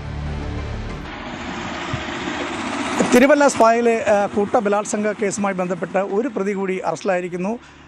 ചങ്ങനാശ്ശേരിയിൽ നിന്നാണ് ഈ പ്രതി അറസ്റ്റിലായിട്ടുള്ളത്. ഷിൻഡോ പി സണ്ണിയാണ് ഈ കേസുമായി ബന്ധപ്പെട്ട് പോലീസിൻ്റെ പിടിയിലായത്. നിലവിൽ 6 പ്രതികളാണ് കേസിലുണ്ടായിരുന്നത്. 6 പ്രതികളെയും പോലീസ് പിടികൂടിയിരുന്നു. ഒന്നാം പ്രതി മരണസുബിൻ എന്നറിയപ്പെടുന്ന സുബിൻ അലക്സാണ്ടർ നൽകിയ മൊഴിയുടെ അടിസ്ഥാനത്തിലാണ് ഈ ഷിൻഡോ ഇപ്പോൾ പോലീസ് പിടികൂടിയിട്ടുള്ളത്. എന്തായാലും ഈ CCTV ദൃശ്യങ്ങൾ കൂടി പോലീസ് പരിശോധിപ്പിലാണ് ഈ ഷിൻഡോയുടെ പങ്ക് പോലീസിന് മനസ്സിലായത്. അതുകൊണ്ടാണ് ഷിൻഡോയെ ഇന്നലെ തന്നെ പോലീസ് നിരീക്ഷണത്തിലായിരുന്നു. എന്തായാലും ചങ്ങനാശ്ശേരിയിൽ നിന്നും ട്രെയിൻ മാർഗം ഷിൻഡോ രക്ഷപ്പെടാൻ ശ്രമിക്കുന്നതിനിടയിലാണ് പോലീസിൻ്റെ വരയിലാകുന്നത്.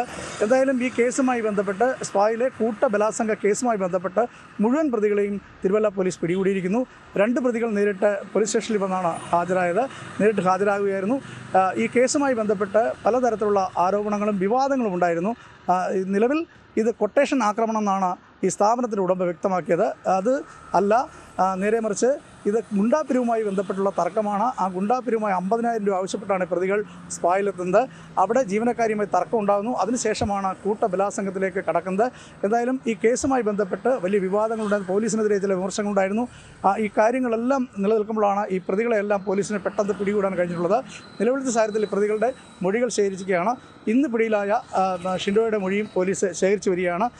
ഈ തിരുവല്ല സ്പായിലെ കൂട്ടബലാത്സംഗ കേസുമായി ബന്ധപ്പെട്ട് മുഴുവൻ പ്രതികളെയും ഇപ്പോൾ പോലീസ് പിടികൂടിയിരിക്കുന്നു. അതുമാത്രമല്ല, തിരുവല്ലയിൽ അനധികൃതമായി പ്രവർത്തിക്കുന്ന സ്പാ സെൻ്ററുകളിൽ പോലീസിൻ്റെ പരിശോധനയും കർശനമാക്കിയിട്ടുണ്ട്. 16 വയസ്സുകാരിയെ ലോഡ്ജിൽ വെച്ച് പീഡിപ്പിച്ചെന്ന പരാതിയിൽ മുൻ പോലീസ് ഉദ്യോഗസ്ഥനും സോഷ്യൽ മീഡിയ ഇൻഫ്ലുവൻസറുമായ ഫിലിപ്പ് മമ്പാട് പോലീസ് കസ്റ്റഡിയിലായി. ചേവായൂർ പോലീസ് കൈമാറിയ പരാതിയിലാണ് നിലമ്പൂർ പോലീസ് ഫിലിപ്പിനെ കസ്റ്റഡിയിലെടുത്തത്. നിലമ്പൂരിലെ വീട്ടിൽ നിന്ന് കുട്ടിയെ കൂട്ടിക്കൊണ്ടുപോയ പ്രതി കാസർഗോഡ് വെച്ച് പീഡിപ്പിച്ചുവെന്നാണ് പരാതിയിൽ പറയുന്നത്. പ്രതിയെ ചേവായൂർ പോലീസിന് ഉടൻ കൈമാറും. കേസിൽ വിശദമായ അന്വേഷണം തുടരുകയാണെന്ന് പോലീസ് അറിയിച്ചു. തിരുവനന്തപുരം പാങ്ങോട് മിലിറ്ററി ക്യാമ്പിൽ മോഷണം. 2 കോടി രൂപ വിലമതിക്കുന്ന ആനക്കൊമ്പുകളാണ് മോഷണം പോയത്. DJ പാർട്ടിക്കായി വന്നവരാണ് മോഷണം നടത്തിയതെന്നാണ് FIR-ൽ പറയുന്നത്. അതീവ സുരക്ഷാ മേഖലയിലുണ്ടായ മോഷണത്തിൽ അന്വേഷണം തുടങ്ങിയിട്ടുണ്ട്. സേനയ്ക്ക് അത്യന്തം നാണക്കേടുണ്ടാക്കുന്നതും പാങ്ങോട് മിലിറ്ററി സ്റ്റേഷനിലെ സുരക്ഷാ സംബന്ധമായ ചോദ്യങ്ങൾ ഉയർത്തുന്നതുമായ സംഭവമാണ് ഉണ്ടായിരിക്കുന്നത്. 2 കോടിയിലേറെ വിലമതിക്കുന്ന 2 ആനക്കൊമ്പുകളാണ് 11-ാം തീയതിക്കും 12-ാം തീയതിക്കും ഇടയിൽ പാങ്ങോട് മിലിറ്ററി സ്റ്റേഷന്റെ ഓഫീസേഴ്സ് മെസ്സിൽ നിന്ന് മോഷണം പോയിരിക്കുന്നത്.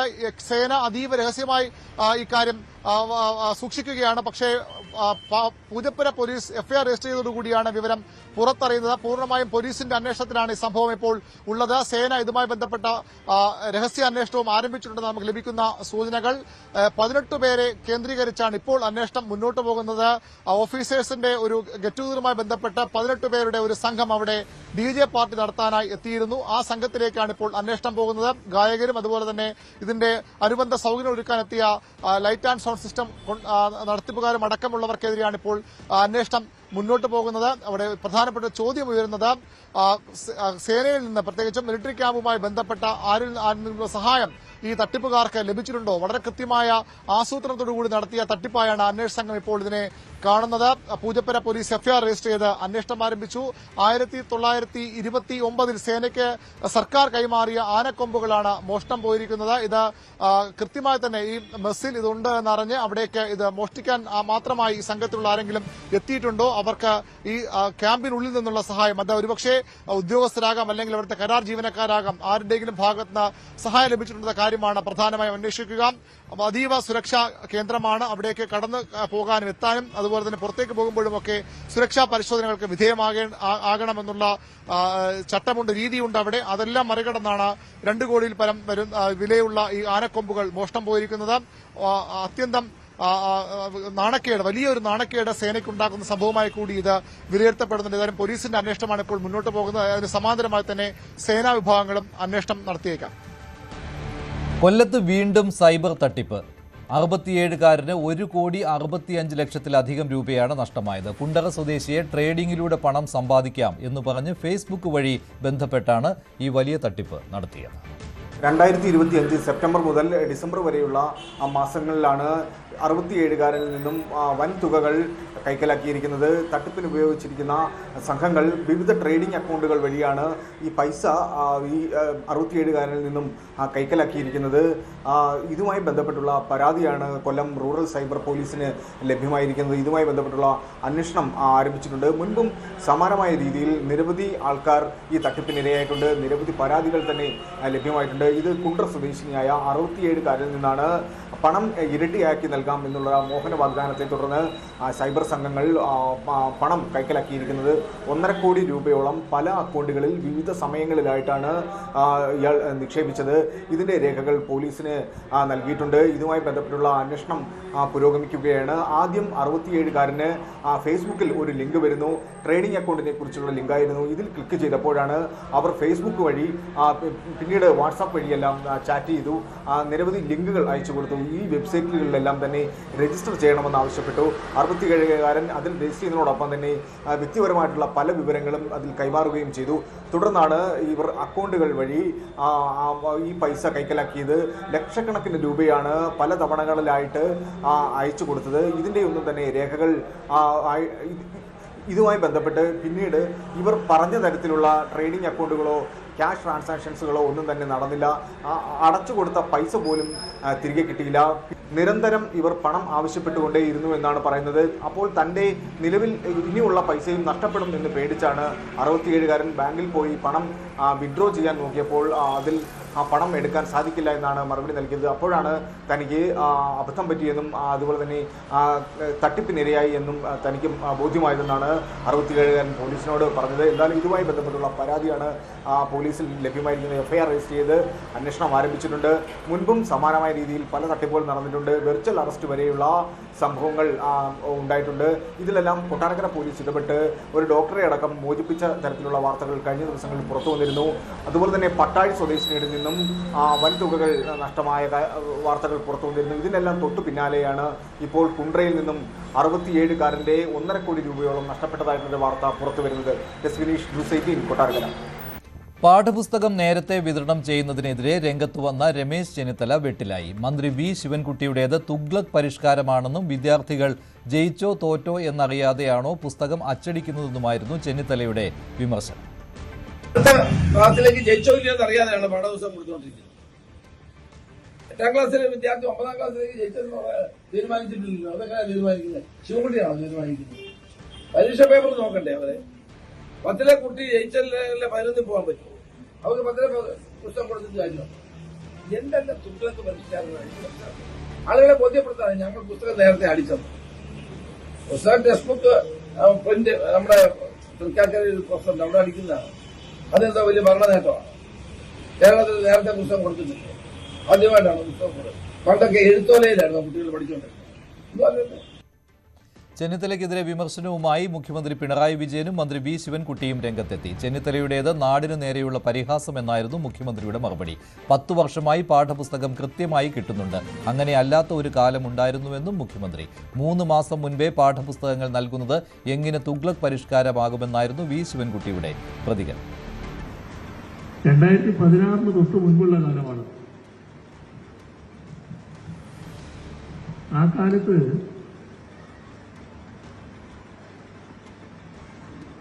നമ്മുടെ വിദ്യാഭ്യാസ രംഗത്ത് ഒട്ടേറെ പ്രശ്നങ്ങളുണ്ടായിരുന്നു. ഏറ്റവും പ്രധാനപ്പെട്ട കാര്യം പാഠപുസ്തകങ്ങൾ കൃത്യമായി ലഭിച്ചിരുന്നില്ല എന്നുള്ളതാണ്. ജൂണിൽ സ്കൂൾ തുറന്നു, അപ്പോഴില്ല. ജൂലൈ, ആഗസ്റ്റ്, സെപ്റ്റംബർ അങ്ങനെ പോവുകയാണ് മാസങ്ങൾ. അപ്പോഴൊന്നും പാഠപുസ്തകം എത്തുന്നില്ല. അപ്പോഴാണ് നമ്മുടെ അധ്യാപകര് വല്ലാതെ പ്രയാസപ്പെടുകയുള്ളൂ. കുട്ടികൾക്ക് പാഠപുസ്തകമില്ലാതെ. നല്ല സാമൂഹ്യ പ്രതിബദ്ധതയുള്ള അധ്യാപകര് കണ്ടെത്തിയൊരു വഴിയാണ് ഫോട്ടോസ്റ്റാറ്റ് എടുത്ത് കുട്ടികൾക്ക് കൊടുക്കുക. പാഠഭാഗങ്ങളുടെ ഫോട്ടോസ്റ്റാറ്റ് എടുത്ത് കൊടുക്കുക.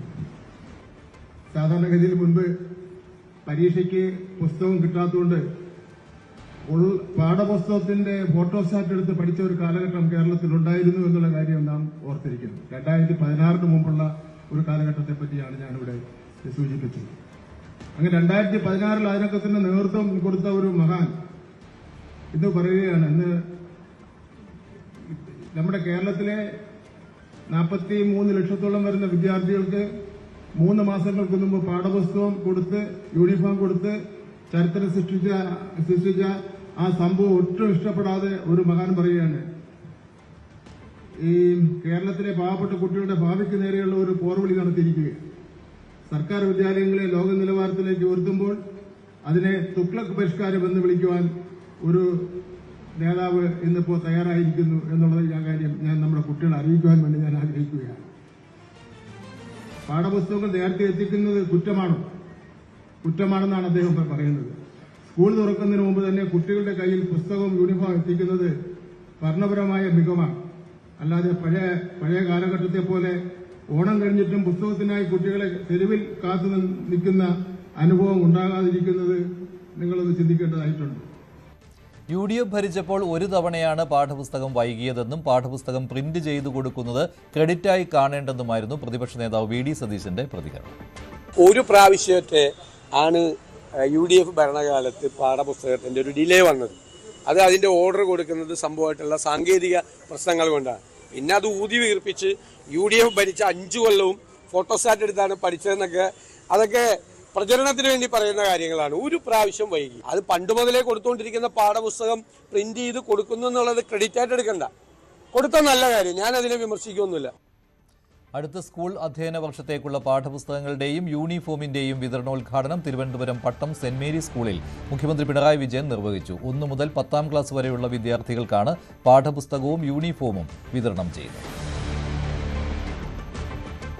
തൃശൂർ പൂരം കലക്കലിൽ തിരുവമ്പാടി ദേവസ്വത്തിന് വീഴ്ച പറ്റിയെന്ന് അന്വേഷണ റിപ്പോർട്ട്. ഉദ്യോഗസ്ഥ ഗൂഢാലോചന തള്ളുന്നതാണ് ഈ റിപ്പോർട്ട്. പോലീസ് ഉദ്യോഗസ്ഥർ മനഃപൂർവ്വം പ്രശ്നമുണ്ടാക്കിയിട്ടില്ല. ADGP അജിത് കുമാറിനെതിരെയും റിപ്പോർട്ടിൽ പരാമർശമില്ലെന്നാണ് സൂചന. അന്വേഷണ റിപ്പോർട്ട് ക്രൈംബ്രാഞ്ച് ADGPക്ക് കൈമാറി.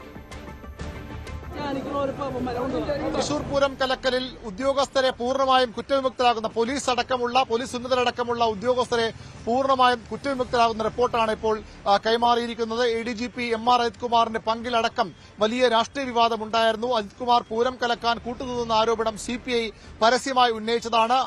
ഗുരുതരമായ ആരോപണങ്ങൾ മന്ത്രിമാരുടെ ഭാഗത്ത് തന്നെ ഉയർന്നു വന്നതാണ്. ആ വിഷയത്തിലാണ് ഇപ്പോൾ 16 മാസങ്ങൾക്ക് ശേഷം അന്വേഷണ റിപ്പോർട്ട് സമർപ്പിച്ചിരിക്കുന്നത്. ക്രൈംബ്രാഞ്ച് ADGP നൽകിയ റിപ്പോർട്ടിൽ MR അജിത് കുമാർ അടക്കം ക്ലീൻ ചിറ്റ് നൽകിയിട്ടുണ്ടെന്നാണ് വിവരം പുറത്തുവരുന്നത്. ഉദ്യോഗസ്ഥ തലത്തിലെ ഗൂഢാലോചന തള്ളുന്ന അന്വേഷണ റിപ്പോർട്ടാണ് സമർപ്പിക്കപ്പെട്ടിരിക്കുന്നത്. തിരുവമ്പാടി ദേവസ്വത്തിന്റെ നിലപാടുകൾ ഈ പ്രശ്നങ്ങൾക്ക് കാരണമായി എന്നാണ് റിപ്പോർട്ടിലെ കണ്ടെത്തൽ. അതായത് ദേവസ്വങ്ങളെ മാത്രം പഴിചാരി ഉദ്യോഗസ്ഥരെ പൂർണ്ണമായും കുറ്റവിമുക്തരാക്കി ക്ലീൻ ചിറ്റ് നൽകുന്ന റിപ്പോർട്ടാണ് നൽകിയിരിക്കുന്നത്. 16 മാസം എടുത്ത് നടത്തിയ അന്വേഷണത്തിൽ ADGP MR അജിത് കുമാറിനെ അടക്കം ഈ റിപ്പോർട്ടിൽ കുറ്റക്കാരെന്ന ആ ഒരു കണ്ടെത്തലിൽ നിന്ന് ഒഴിവാക്കിയിരിക്കുന്നു. വലിയ രാഷ്ട്രീയ കോളിളക്കം സംസ്ഥാനത്ത് ഭരണമുന്നണിയിലുള്ളിൽ തന്നെ ഉണ്ടാക്കിയ വിഷയമാണ്. BJPക്ക് വേണ്ടി ഉദ്യോഗസ്ഥർ ഇടപെട്ടു. ലോക്സഭാ തെരഞ്ഞെടുപ്പ് കൂടി മുന്നിൽ കണ്ടുകൊണ്ട് അവിടെ BJPക്ക് രാഷ്ട്രീയ നേട്ടമുണ്ടാക്കാൻ ഉദ്യോഗസ്ഥരുടെ അടക്കം ഉന്നത പോലീസ് ഉദ്യോഗസ്ഥരുടെ അടക്കം ഭാഗത്ത് ഇടപെടലുണ്ടായെന്ന രാഷ്ട്രീയ ആരോപണമാണ് CPIയുടെ അടക്കം ഭാഗത്ത് നിന്ന് ഉയർന്നു വന്നത്. ആ ആരോപണങ്ങളെയൊക്കെ ഏറെക്കുറെ തള്ളുന്ന ഉദ്യോഗസ്ഥരെ അതിൽ കുറ്റവിമുക്തരാക്കുന്ന തിരുവമ്പാടി ദേവസ്വത്തിന്റെ ഇടപെടലിൽ സംശയം പ്രകടിപ്പിക്കുന്ന റിപ്പോർട്ടാണ് ക്രൈംബ്രാഞ്ച് ADGPക്ക് ഇപ്പോൾ നൽകിയിരിക്കുന്നത്. നിയമസഭാ തെരഞ്ഞെടുപ്പ് ഒരുക്കങ്ങൾ വിലയിരുത്താൻ തെരഞ്ഞെടുപ്പ് കമ്മീഷൻ കേരളത്തിലേക്ക്. കേന്ദ്ര തെരഞ്ഞെടുപ്പ് ഉദ്യോഗസ്ഥർ ഈ മാസം 22, 23 തീയതികളിൽ സംസ്ഥാനത്തെത്തും. ഒരുക്കങ്ങൾ അവസാന ഘട്ടത്തിലാണെന്നും അന്തിമ വോട്ടർ പട്ടിക 21-ാം തീയതി പ്രസിദ്ധീകരിക്കുമെന്നും മുഖ്യ തെരഞ്ഞെടുപ്പ് ഓഫീസർ രത്തൻ ഖേൽക്കർ പറഞ്ഞു. കേരള നിയമസഭാ ഇലക്ഷനുടെ ഭാഗമായിട്ട് ഇലക്ഷൻ കമ്മീഷൻ ഓഫ് ഇന്ത്യ എല്ലാ ഒരുക്കങ്ങൾ നമ്മൾ തുടങ്ങിയിട്ടുള്ളതാണ്. തങ്ങളെല്ലാവർക്കും അറിയുന്ന മാതിരി തന്നെ SIRയുടെ അവസാന ഘട്ടത്തിലേക്ക് നമ്മൾ കടക്കുകയും അവസാനത്ത് നാളെത്തോടു കൂടി നമ്മുടെ SIRയുടെ പ്രവർത്തനമെല്ലാം പൂർത്തിയാവും. അത് കണ്ടിട്ട് 21-ാം തീയതി ഫെബ്രുവരി നമ്മുടെ SIRയുടെ വോട്ടർ പട്ടിക നമ്മൾ പ്രസിദ്ധീകരിക്കുന്നതായിരിക്കും. പിന്നെ ലാസ്റ്റ് ഡേ ഓഫ് നോമിനേഷൻ വരെ നമുക്ക് പുതിയതായിട്ട് വോട്ട് ചേർക്കാം, ഡിലീറ്റ് ചെയ്യാനുള്ളത് ഡിലീറ്റ് ചെയ്യാം, ഷിഫ്റ്റ് ചെയ്യാനുള്ള വോട്ടേഴ്സ് ഉണ്ടെങ്കിൽ നമുക്ക് അത് ഷിഫ്റ്റ് ചെയ്യാനുള്ള ഒരു അവസരം കൂടി ഉണ്ടാവും. പിന്നെ ഇലക്ഷൻ കമ്മീഷന്റെ നിർദ്ദേശം അനുസരിച്ചിട്ട് ഈ ഇലക്ഷനുടെ പ്രിപ്പയർനെസിന്റെ ഭാഗമായിട്ട് നമ്മൾ കുറെ കാര്യങ്ങൾ ഓൾറെഡി തുടങ്ങി വെച്ചിട്ടുണ്ട്. നിയമസഭാ തെരഞ്ഞെടുപ്പ് ഒരുക്കങ്ങൾ വേഗത്തിലാക്കി കോൺഗ്രസ്. തെരഞ്ഞെടുപ്പ് പ്രചാരണ സമിതി അധ്യക്ഷനായി രമേശ് ചെന്നിത്തലയെയും സഹ അധ്യക്ഷനായി ശശി തരൂരിനെയും ഹൈക്കമാൻഡ് ചുമതലപ്പെടുത്തി. ഷാഫി പറമ്പിലാണ് സമിതിയുടെ കൺവീനർ. 7 പേരടങ്ങുന്ന പ്രചാരണ സമിതി അംഗങ്ങളെയും നിശ്ചയിച്ചു. ബെന്നി ബെഹനാനാണ് പ്രകടന പത്രികയുടെ കമ്മിറ്റി ചെയർമാൻ. ആദ്യഘട്ട സ്ഥാനാർത്ഥി പട്ടിക 20-ാം തീയതിക്ക് മുൻപ് ഉണ്ടായേക്കും. നിർണായകമായ നിയമസഭാ തെരഞ്ഞെടുപ്പിൽ ജയമുറപ്പാക്കുക, നേതൃത്വത്തിന് പൂർണ്ണമായ പിന്തുണ ഉറപ്പാക്കിക്കൊണ്ട് ഭിന്നതകൾക്ക് അവസരമൊരുക്കാതെ എല്ലാവരും ഒറ്റക്കെട്ടായി മുമ്പോട്ട് കൊണ്ടുപോവുക എന്നൊരു ലക്ഷ്യത്തോടെയാണ് ഇത്തരത്തിലൊരു കമ്മിറ്റിക്ക് കോൺഗ്രസിൻ്റെ ദേശീയ നേതൃത്വം രൂപം നൽകിയിരിക്കുന്നത്. നേരത്തെയും പ്രചാരണ സമിതികൾ ഉണ്ടാകാറുണ്ട്, അതിന് അധ്യക്ഷന്മാരുണ്ടാകാറുണ്ട്. പക്ഷേ ഇത്തവണത്തെ പ്രത്യേകതയാണ് എടുത്തു പറയേണ്ടുന്നത്. അതായത് കോൺഗ്രസിൻ്റെ പ്രവർത്തക സമിതി സ്ഥിരാംഗമായ ശശി തരൂർ തൊട്ട് താഴെ നിൽക്കുമ്പോൾ അതിന് മുകളിലായി രമേശ് ചെന്നിത്തലയെ ഈ കമ്മിറ്റിയുടെ അധ്യക്ഷനായി ചുമതലപ്പെടുത്തിയിരിക്കുന്നു എന്നതാണ് അതിലെ ഏറ്റവും പ്രധാനപ്പെട്ട കാര്യം. അതായത് ഏറെക്കാലമായി നേതൃത്വവുമായി അസ്വാരസ്യങ്ങളെ തുടർന്ന് പരസ്യമായ പ്രതികരണങ്ങൾക്ക് വരെ തയ്യാറായിരുന്ന ശശി തരൂരിനെ കേരളത്തിൻ്റെ നിയമസഭാ തെരഞ്ഞെടുപ്പിൻ്റെ നിർണായകമായ ഒരു ചുമതലയിലേക്ക് കൊണ്ടുവരാൻ ദേശീയ നേതൃത്വം തയ്യാറായിരിക്കുന്നു. രമേശ് ചെന്നിത്തലയും ശശി തരൂരും ഷാഫി പറമ്പിലുമാണ് പ്രധാനപ്പെട്ട ചുമതലയിൽ പ്രചാരണ സമിതിയിലുള്ളത്. ഷാഫി പറമ്പിലാണ് ഈ കമ്മിറ്റിയുടെ കൺവീനർ. അതോടൊപ്പമാണ് 7 പ്രധാനപ്പെട്ട നേതാക്കൾ ഹൈബി ഈഡനും റോജി എം ജോണും CR മഹേഷും മാത്യു കുഴൽനാടനും രമ്യ ഹരിദാസും M ലിജുവും ദീപ്തി മേരി വർഗീസും ഉൾപ്പെടുന്ന 7-അംഗ സമിതി കൂടി ഈ കമ്മിറ്റിയുടെ പ്രചാരണ സമിതിയുടെ ഭാഗമായി അംഗങ്ങളായി അവർ കൂടി ഉൾപ്പെടുന്നത്. അതായത് നേതാക്കളെ ഒറ്റക്കെട്ടായി മുമ്പോട്ട് കൊണ്ടുപോവുക ഈ തെരഞ്ഞെടുപ്പ് മുന്നിൽ കണ്ട എന്നൊരു വലിയ ദൗത്യമാണ് നേതൃത്വം മുമ്പോട്ട് വെക്കുന്നത്. അതോടൊപ്പമാണ് പ്രകടന പത്രിക കമ്മിറ്റിയുടെ ചെയർമാനായി ബെന്നി ബെഹനാനെയും സഹ ചെയർമാനായി കൊടിക്കുന്നിൽ സുരേഷിനെയും തെരഞ്ഞെടുത്തിരിക്കുന്നത്. അതിൽ ഡീൻ കുര്യാക്കോസും JB മേത്തറുമാണ് മറ്റ് അംഗങ്ങൾ. അതായത് തെരഞ്ഞെടുപ്പ് ലക്ഷ്യം വെച്ചുകൊണ്ട് സ്ഥാനാർത്ഥി പട്ടികയ്ക്ക് ഏറെക്കുറെ ആദ്യഘട്ട പട്ടിക പുറത്തു വരുന്നതിന് മുമ്പ് തന്നെ ഈ തെരഞ്ഞെടുപ്പിൻ്റെ പ്രചാരണ സമിതിയെ നിയോഗിക്കുന്നതിലൂടെ കോൺഗ്രസ് എത്രമാത്രം ഗൗരവത്തോടെയാണ് ഈ തെരഞ്ഞെടുപ്പിനെ നോക്കിക്കാണുന്നത് എന്ന് ഉറപ്പിച്ച് പറയാം. അതായത് ദേശീയ നേതൃത്വത്തിനും കേരളത്തിലെ വിജയം അനിവാര്യമാണ്. കാരണം മറ്റ് സ്ഥലങ്ങളിലൊക്കെ കോട്ടം തട്ടി നിൽക്കുമ്പോൾ കേരളത്തിൽ ജയം ഉറപ്പാക്കേണ്ടത് ദക്ഷിണേന്ത്യയിൽ കോൺഗ്രസിൻ്റെ വലിയൊരു കടന്നുവരവിന് അത് വഴിവെക്കും, അല്ലെങ്കിൽ ഒരു ഉയർത്തെഴുന്നേൽപ്പിന് വഴിവെക്കും എന്നുള്ള വലിയ പ്രതീക്ഷയിലാണ് കോൺഗ്രസിൻ്റെ ദേശീയ നേതൃത്വം. അതുകൊണ്ട് തന്നെയാണ് AICC പ്രതിനിധികൾ നേരിട്ട് കേരളത്തിൽ ക്യാമ്പ് ചെയ്തുകൊണ്ട് ഈ തെരഞ്ഞെടുപ്പ് ഒരുക്കങ്ങൾ വിലയിരുത്തുന്നത്. ഇതുമായി ബന്ധപ്പെട്ട മറ്റ് നടപടിക്രമങ്ങളിലേക്ക് കടക്കുകയൊക്കെ ചെയ്തിരിക്കുന്നത്. അങ്ങനെയെങ്കിൽ ആദ്യഘട്ട സ്ഥാനാർത്ഥി പട്ടിക വരുന്ന 20-ാം തീയതി പ്രഖ്യാപിക്കുന്നതിന് മുമ്പ് തന്നെ ഈ പ്രചാരണ സമിതിക്ക് രൂപം നൽകിയിരിക്കുന്നു. അതുമായി ബന്ധപ്പെട്ട പ്രവർത്തനങ്ങളിലേക്ക് അവർ കടന്നിരിക്കുന്നു എന്നതാണ് ശ്രദ്ധേയമായിട്ടുള്ള കാര്യം. ഇനി പ്രചാരണ സമിതി യോഗം ചേരും.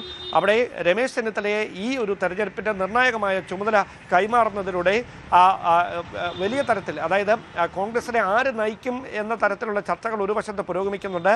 പ്രതിപക്ഷ നേതാവ് VD സതീശൻ, അദ്ദേഹം പ്രതിപക്ഷ നേതാവായിരുന്നുകൊണ്ട് UDF ചെയർമാനായി ഇപ്പോൾ കേരള യാത്ര പുതുയുഗ യാത്ര നടത്തിക്കൊണ്ടിരിക്കുകയാണ്. അതിനിടയിലാണ് ഈ പ്രചാരണ സമിതിയെ നയിക്കാനായി രമേശ് ചെന്നിത്തലയെ നിയോഗിച്ചുകൊണ്ടുള്ള നിർണായകമായ തീരുമാനം ഹൈക്കമാൻഡിൻ്റെ ഭാഗത്തുനിന്നുണ്ടാകുന്നത്. അതായത് ആരെയും മാറ്റി നിർത്താതെ എല്ലാവരെയും ചേർത്ത് നിർത്തിക്കൊണ്ട് ഒരു കൂട്ടായ നേതൃത്വമാകും കേരളത്തിൽ തെരഞ്ഞെടുപ്പിനെ നയിക്കുക എന്ന കൃത്യമായ ഒരു സന്ദേശം പ്രവർത്തകർക്കിടയിൽ നൽകിക്കൊണ്ടാണ് ഹൈക്കമാൻഡ് ഇങ്ങനെ ഒരു തീരുമാനമെടുത്തിരിക്കുന്നത്. എന്തായാലും നേതാക്കളുടെ പ്രതികരണങ്ങൾ കൂടി ഇതുമായി ബന്ധപ്പെട്ട് പുറത്തു വരേണ്ടതുണ്ട്. എന്തായാലും ശശി തരൂർ ഉൾപ്പെടെ പ്രചാരണ രംഗത്ത് സജീവമാകുന്നത് കോൺഗ്രസിന് വലിയ ആത്മവിശ്വാസമാകും നിയമസഭാ തെരഞ്ഞെടുപ്പിൽ നൽകുകയെന്ന വിലയിരുത്തലിലാണ് കോൺഗ്രസ് ഹൈക്കമാൻഡ്.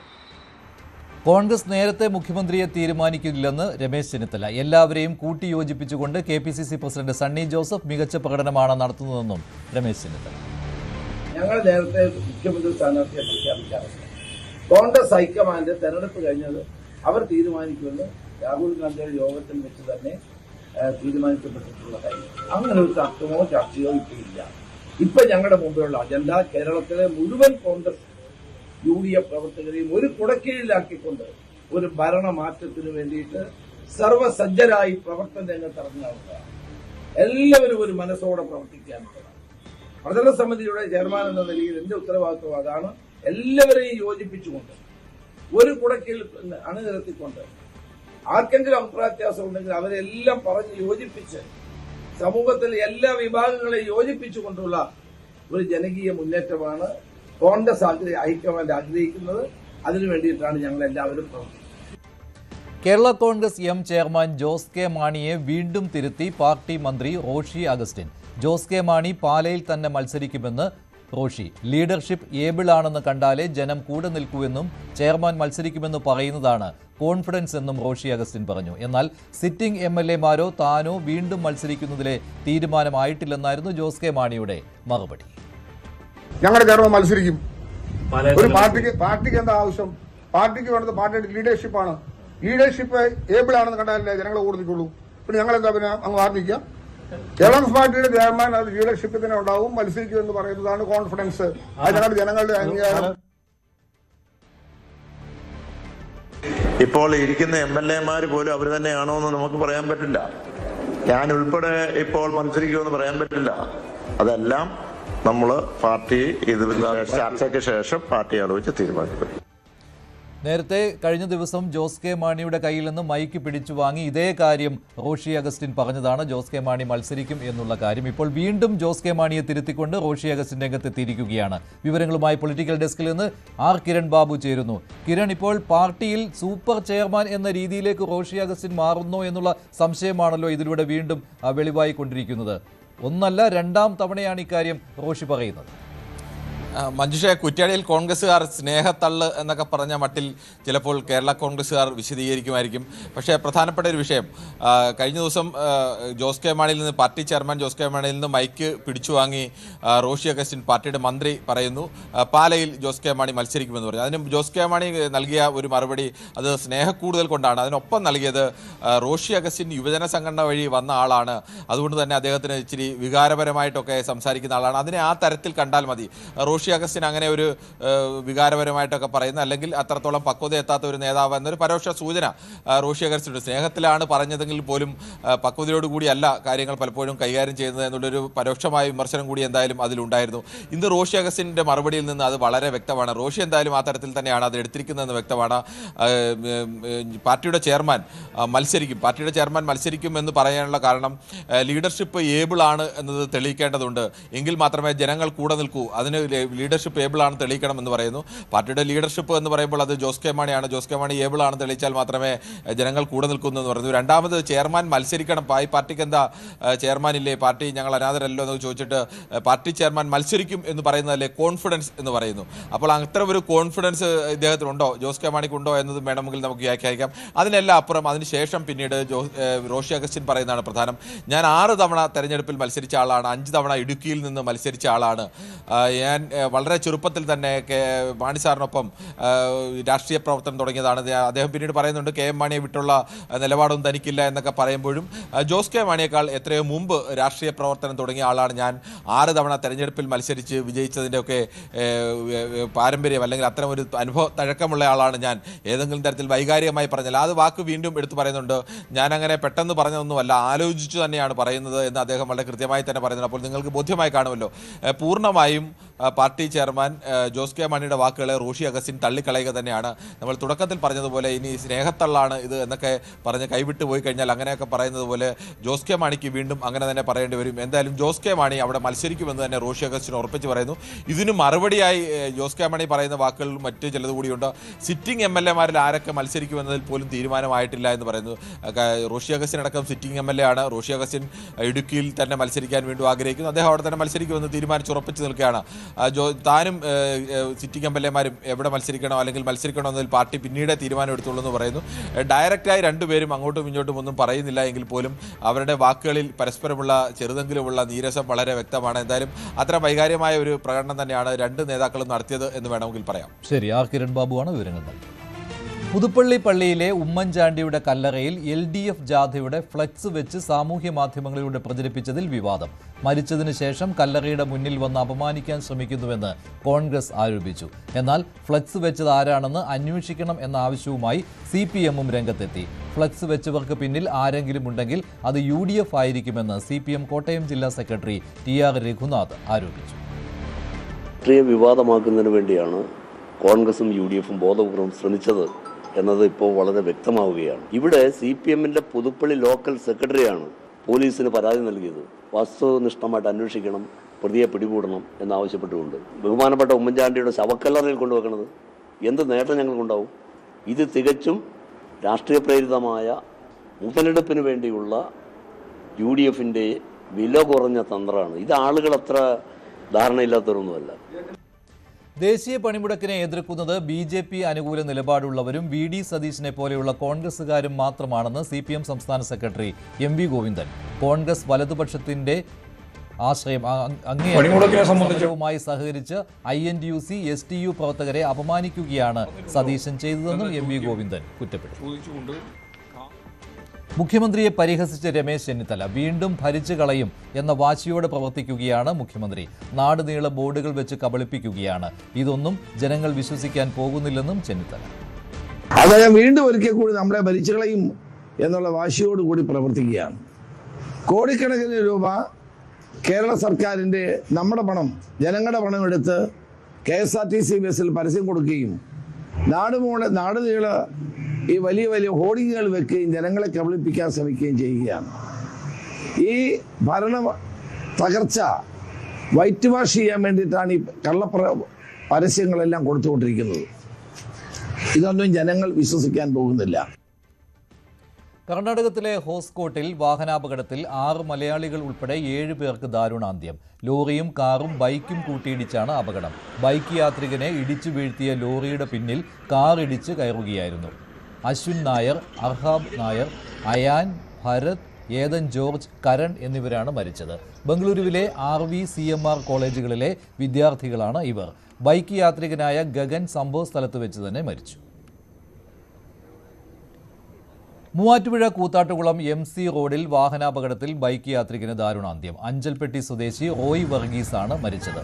മൂവാറ്റുപുഴ ഭാഗത്ത് നിന്ന് കൂത്താട്ടുകുളത്തേക്ക് പോവുകയായിരുന്ന ബൈക്കിൽ കാർ ഇടിക്കുകയായിരുന്നു. അപകടത്തിൽ ഗുരുതരമായി പരിക്കേറ്റ റോയിയെ മൂവാറ്റുപുഴയിലെ സ്വകാര്യ ആശുപത്രിയിൽ എത്തിച്ചെങ്കിലും ജീവൻ രക്ഷിക്കാനായില്ല. പുനലൂരിൽ കാട്ടുപന്നിയുടെ ആക്രമണത്തിൽ തോട്ടം തൊഴിലാളിക്ക് ദാരുണാന്ത്യം. പുനലൂർ ചാലിയക്കര AVT എസ്റ്റേറ്റിലെ തൊഴിലാളിയായ രഘുനാഥൻ നായരാണ് മരിച്ചത്. ഭക്ഷണം വാങ്ങി മടങ്ങിപ്പോകുന്ന വഴിയാണ് കാട്ടുപന്നിയുടെ ആക്രമണമുണ്ടായത്. PSC ഓഫീസ് കവാടത്തിൽ തൂക്കുകയറും റീത്തും സ്ഥാപിച്ച് യൂത്ത് കോൺഗ്രസിന്റെ പ്രതിഷേധം. PSC റാങ്ക് ലിസ്റ്റിന്റെ നിയമന കാലാവധി അവസാനിക്കുന്നതിൽ പ്രതിഷേധിച്ചാണ് മാർച്ച്. ബാരിക്കേഡ് തള്ളി നീക്കാനുള്ള പ്രവർത്തകരുടെ ശ്രമം പോലീസ് ജലപീരങ്കി പ്രയോഗിച്ച് തടഞ്ഞു.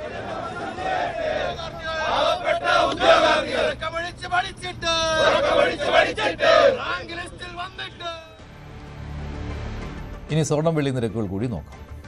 കവിത ഗോൾഡ് ആൻഡ് ഡയമണ്ട്സ് ഇന്നത്തെ സ്വർണം വെള്ളി നിരക്കുകൾ നിങ്ങൾക്കായി സമർപ്പിക്കുന്നത് Kavitha gold and diamonds, the versatile jeweller. സ്വർണം 22 ക്യാരറ്റ് ഗ്രാമിന് 14,280, പവന് 1,14,240. 18 ക്യാരറ്റ് ഗ്രാമിന് 11,800, പവന് 94,400. വെള്ളി ഗ്രാമിന് 280, കിലോയ്ക്ക് 2,80,000 രൂപ. കവിത ഗോൾഡ് ആൻഡ് ഡയമണ്ട്സ് ഇന്നത്തെ സ്വർണം വെള്ളി നിരക്കുകൾ നിങ്ങൾക്കായി സമർപ്പിച്ചത് Kavitha gold and diamonds, the versatile jeweller. ഇടവേളയ്ക്ക് ശേഷം സ്പോട്ട് ലൈവ് ടോം കുര്യാക്കോസ്.